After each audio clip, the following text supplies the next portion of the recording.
the books of 1st and 2nd Chronicles.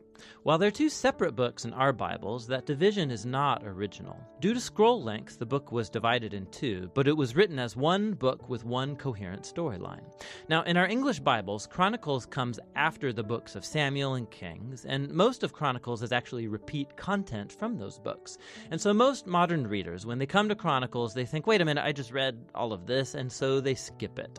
And that's a shame, because this book is really unique and important in the Bible. In the traditional Jewish ordering of the Bible, Chronicles is actually the last book, because it summarizes all of the Jewish scriptures. The first word in the book is Adam, the first character at the beginning of the story, and then the last paragraph announces the return of Israel from exile.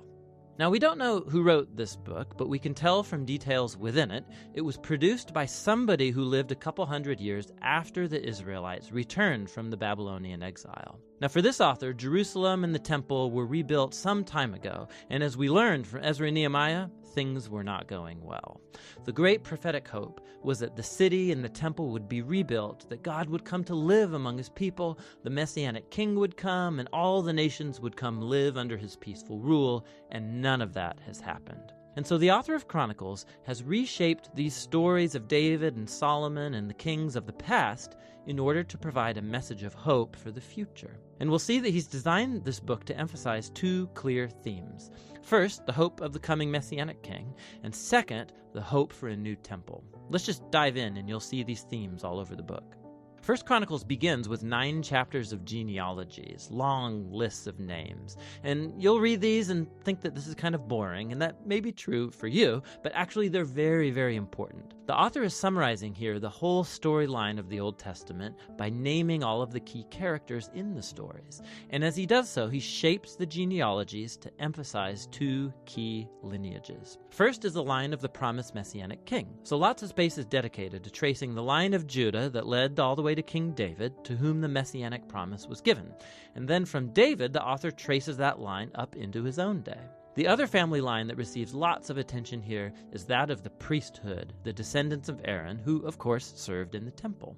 And so right from the start, you can see the 2 main themes, the author's hope of the Messiah coming to build a new temple, and it's rooted in these ancient genealogies. Now, after that, the author moves into the stories about David, and most of these are going to be familiar to you from the book of Samuel, but again, there's some really important differences. So first of all, the author leaves out all of the negative stories about David, where he's portrayed as weak or immoral. So Saul chasing David around the desert and persecuting him, the story of David's adultery with Bathsheba and then murdering her husband, all of that is gone. And what's left are the stories that portray David as a good guy.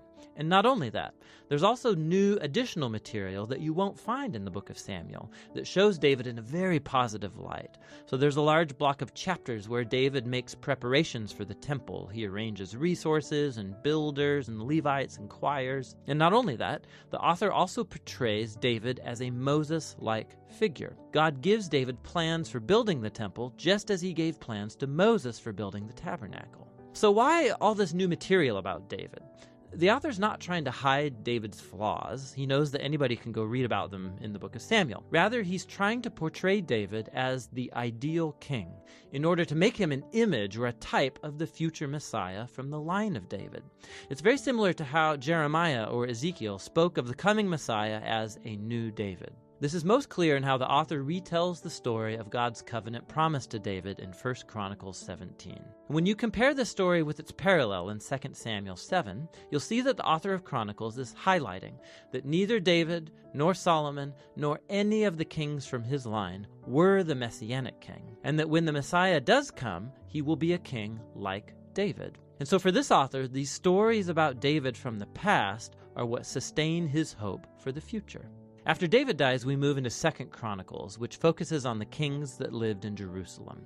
And again, there's lots of overlap with 1st and 2nd Kings, but there are many key differences. So the author has left out all of the stories about the kings of northern Israel, so he can just focus on the line of David. And there's lots of new material about these kings from David's line. He highlights the kings that were obedient to God, and he adds new stories about how their obedience led to success and God's blessing. But he also adds new stories about kings who were unfaithful to God. They didn't follow the Torah, they led Israel to worship idols, and these kings face horrible consequences, all leading up to Israel's exile, a mess of their own making. And so this whole section becomes a series of character studies where the author wants later generations of Israelites to learn from their family history, and so become faithful to their God and the Torah. Now, the book's conclusion is really unique too. At the very end of the book, the king of the Persians is named Cyrus, and he tells the Israelites that they can go back home, return from exile, rebuild the city and the temple. And he says, last line of the book, "Whoever there is among you, of all his people, may the Lord his God be with him, and let him go up." And that's how the book ends, with an incomplete sentence. Now, of course, the author knows about the first return from exile and the stories of Ezra and Nehemiah, but clearly in his view, the prophetic hopes of Israel were not fulfilled in those events. And so this incomplete ending shows that the author's hope is set on yet another return from exile, when the Messiah will finally come to rebuild the temple and restore God's people. And so the book of Chronicles, it's the final book of the Jewish scriptures. It ends by pointing forward. It calls God's people to look back in order to look ahead, because the past has become the source of hope for the future. So Chronicles concludes the Old Testament as a story in search of an ending, and that's what this book is all about.